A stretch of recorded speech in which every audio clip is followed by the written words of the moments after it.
करवा चौथ यानी सुहागिनों का त्योहार। इस दिन करवा माता का व्रत कर सुहागिनें अपने सुहाग की लंबी आयु की कामना करती हैं। करवा चौथ का व्रत रखना हर सुहागिन के लिए सौभाग्य की बात होती है। दिन भर निर्जला व्रत रखकर रात को चांद के दर्शन करके अपना व्रत खोलती हैं। कार्तिक मास के कृष्ण पक्ष की चतुर्थी पर हर साल आने वाला ये व्रत इस बार 4 नवंबर को है। तो चलिए आगे इस वीडियो में आपको बताते हैं करवा चौथ से जुड़ी एक पौराणिक कथा।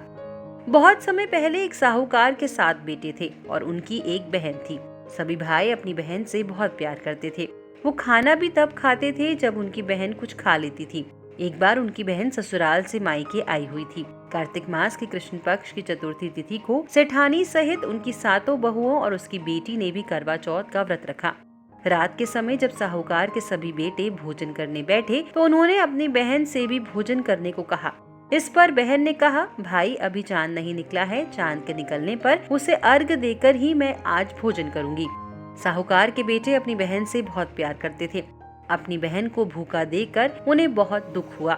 साहूकार के बेटे नगर के बाहर चले गए और वहाँ एक पेड़ पर चढ़कर अग्नि जला दी। घर वापस आकर उन्होंने अपनी बहन से कहा, देखो बहन, चांद निकल आया, अब तुम उन्हें अर्घ्य देकर भोजन ग्रहण करो। साहूकार की बेटी ने अपनी भाभीओं से कहा, देखो चांद निकल आया है, तुम लोग भी अर्घ्य देकर भोजन कर लो। ननद की बात सुनकर भाभीओं ने कहा, बहन अभी चांद नहीं निकला है, तुम्हारे भाई धोखे से अग्नि जलाकर उसके प्रकाश को चांद के रूप में तुम्हें दिखा रहे हैं। साहूकार की बेटी ने अपनी भाभीओं की बात को अनसुनी करते हुए भाइयों द्वारा दिखाए गए चांद को अर्घ्य देकर भोजन कर लिया। इस प्रकार करवा चौथ का व्रत भंग करने के कारण विघ्नहर्ता भगवान श्री गणेश साहूकार की लड़की से अप्रसन्न हो गए। गणेश जी की अप्रसन्नता के कारण उस लड़की का पति बीमार पड़ गया और घर में बचा हुआ सारा धन उसकी बीमारी में लग गया। साहूकार की बेटी को जब अपने किए हुए दोषों का पता लगा तो उसे बहुत पश्चाताप हुआ। उसने गणेश जी से क्षमा प्रार्थना की और फिर से विधि पूर्वक चतुर्थी का व्रत शुरू कर दिया। इस प्रकार उस लड़की के श्रद्धा भक्ति को देखकर एकदम भगवान गणेश जी उस पर प्रसन्न हो गए और उसके पति को जीवन दान प्रदान किया। उसे सभी प्रकार के रोगों से मुक्त करके धन संपत्ति और वैभव से युक्त कर दिया। कार्तिक मास के कृष्ण पक्ष की चतुर्थी तिथि का प्रारंभ 4 नवंबर को सुबह 3:34 पर होगा और अगले दिन यानी 5 नवंबर को सुबह 5:14 पर इस तिथि का समापन होगा। इस प्रकार इस बार महिलाओं को करवा चौथ का व्रत 13 घंटे 37 मिनट तक रखना होगा। इस व्रत का प्रारंभ 4 नवंबर को सुबह 6:35 से रात 8:12 तक होगा।